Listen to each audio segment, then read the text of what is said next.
ஒரு விவசாயி விதைக்கிறதுக்காக வயல்வெளி பக்கம் போகிறார். விதைகளை அள்ளி வீசினார். அப்போ என்ன ஆச்சுன்னா, சில விதைகள் பாதை ஓரத்தில் விழுந்தது. சில விதைகள் முள் செடிகள் மண்டி இருந்த புதருக்கு இடையில் விழுந்தது. சில விதைகள் நல்ல நிலத்தில் விழுந்தது. பாதை ஓரத்தில் விழுந்த விதை என்ன ஆச்சுன்னா, அதெல்லாம் பறவைகள் கண்ணில் போட்டுவிட்டுது. உடனே உட்காந்து கொத்தி தின்னுட்டு போட்டுது. அதிகமாக மண் இல்லாத பாறை பகுதியில் விழுந்த விதையெல்லாம் லேசாக வேர் விட்டு முளைக்க ஆரம்பிச்சிது. அதுக்கப்புறம் வேர் கீழேயும் ஆழமாக போக முடியல, மேலேயும் சூரிய வெப்பம் அதிகம் தாங்க முடியல, எல்லாம் காஞ்சி கருகி போட்டுது. புதர் பகுதியில் சில விதைகள் விழுந்தது இல்லையா, முள் செடிகள் காடாக மண்டி போயிருந்தது.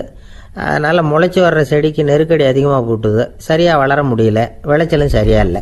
நல்ல நிலத்தில் விழுந்த விதைகள் மட்டும் நல்லா முளைச்சிது, நல்லா வளர்ந்தது, விளைச்சலும் பிரமாதமாக இருந்தது.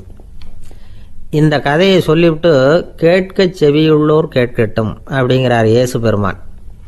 ஆமாம், இயேசு கடலில் நின்ற படகு ஒன்றில் உட்காந்துருக்கிறார். கடற்கரையில் ஏராளமான மக்கள் உட்காந்துருக்கிறாங்க.